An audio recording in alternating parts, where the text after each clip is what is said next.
The offensive coordinator of the Philadelphia Eagles, somebody who will be coaching in that game, is Kellen Moore, who is kind of the finalist, the main guy that the Saints want to hire. A couple of days ago, NFL Network reported that the Saints plan to meet again with Eagles offensive coordinator Kellen Moore after the Super Bowl. He is a strong sign that he's the top candidate for the team's head coaching job. Under the NFL rules, the sides can't meet or speak again until after the game, which is February 9th in New Orleans. And then it's Tom Pelissero, I think is how you pronounce his name, but he works there for the NFL Network, and he did the sideline reporting for the Senior Bowl. He did an interview there with Jack Besh, did a good job with it. He tweeted after quote tweeting his own tweet saying that Saints general manager Mickey Loomis informed other candidates that morning that while there has not been a final decision made, he plans to continue discussions with Kellen Moore. Moore has been working on his staff, but he can't be officially hired until after the Super Bowl and another meeting afterwards. So, Elijah, we've seen how this race for the head coaching job for the Saints has went. You had Aaron Glenn in the mix. He said no. You had Mike McCarthy in the mix. He bagged out. Cliff Kingsbury didn't want to interview for it. Joe Brady said no. So Kellen Moore is kind of the last man standing in this two-step or tango or whatever dance you want to call it. So if he takes this job, is Kellen Moore the answer for the Saints as a head coach? No, he just somebody that just got the job. Somebody that just that was like, well, we got to get somebody in here. And the thing is, I like Kellen Moore. I don't think he's a bad person. I don't think he's the best play caller, but I don't think he's a bad play caller at all. But is he the answer? No. New Orleans needs somebody that's going to go in there and change the culture around. I'm not saying go bite kneecaps off Dan Campbell. I'm not saying go in there and, try to be comfortable with being uncomfortable, what Ben Johnson said. They need somebody to go in there and say, listen, man, this is what we're going to be. This is how we're going to do it.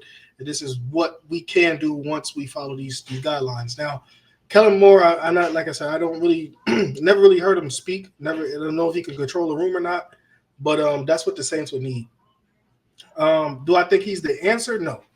But do I think that he deserves an opportunity? I do. So with that being said, with him being in New Orleans and possibly getting his first chance at a head coaching position, I hope New Orleans, which we always talked about, give him an extensive amount of time because they're already in the salary cap. They're the worst part salary cap. I don't think their roster is up to par right now. So I just think that these guys got to give Kellen Moore a chance. Now, with that being said, for Kellen Moore, I hope that you go in there and you demand a room as soon as you walk in there. Prove me wrong. Go in there, demand a room, say this is what our expectations are. This is how we raise the bar to be in New Orleans, because you can't be ran over, man. These players in the NFL, if you don't got their attention or they don't think you got their best interest, they will run all over you. Ask Dennis Allen. So what I'm saying is, in that point, is you need to go ahead and establish what the culture will be, establish what the bar will be set at, establish what the what accountabilities that you have for guys that come late to practice, late to meetings and stuff like that. You need to already have that stuff established. Put that out there and let them know this is how the Saints are going to do this. And then, boom, I say go from there. So I don't think you're the answer, but I do think this could get you another head coaching job in the near future, depending on how you take those next steps of leading the New Orleans Saints. Yeah, man. It's going to be interesting to see what he can do. Fun fact, I didn't know that he is the winningest quarterback in NCAA history with a 50-3 record back when he played as a quarterback at Boise State. So, I know it's not the NFL, but obviously he is a winner. So I'm going to lead with that.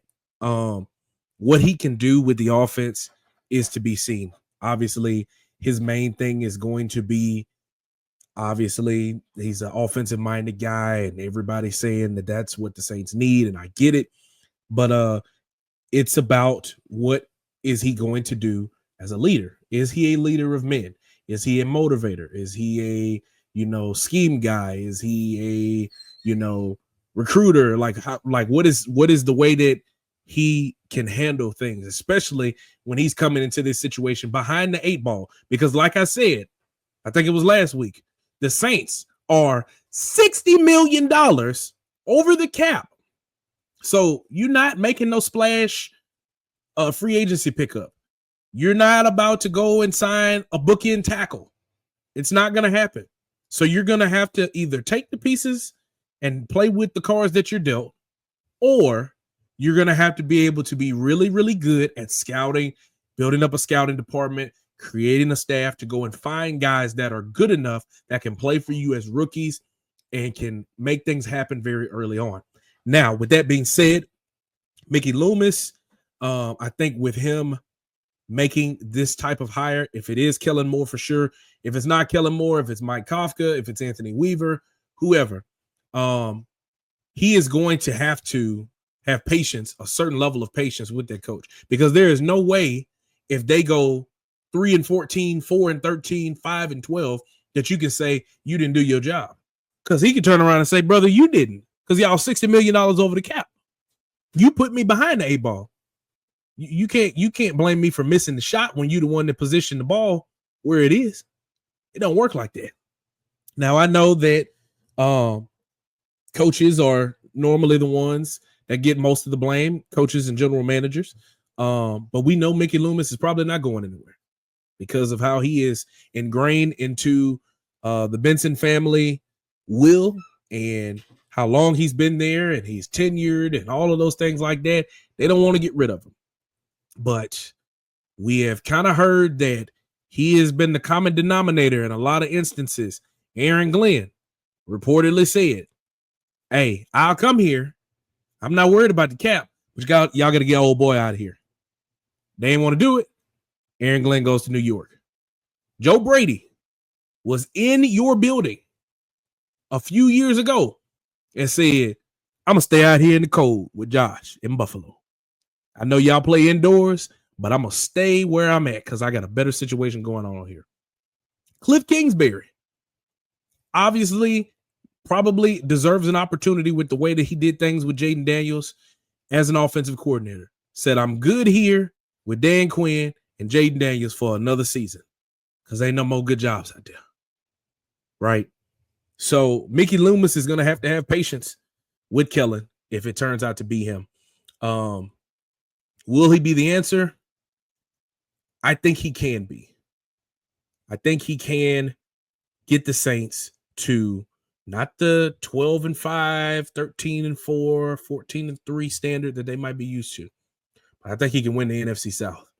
If he does it at 9-8, 10-7, 11-6, I think you're heading in the right direction. Because in a lot of instances, I mean, if I'm not mistaken, I think the Saints were one score away from beating Philly. So this team is not far off.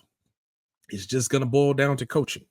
So we'll see what kind of leader of men that Kellen Moore is going to be, and if he will become the head coach of the New Orleans Saints. We will keep our eyes on that situation as it continues to develop, and we find out who will be the leader of the New Orleans Saints.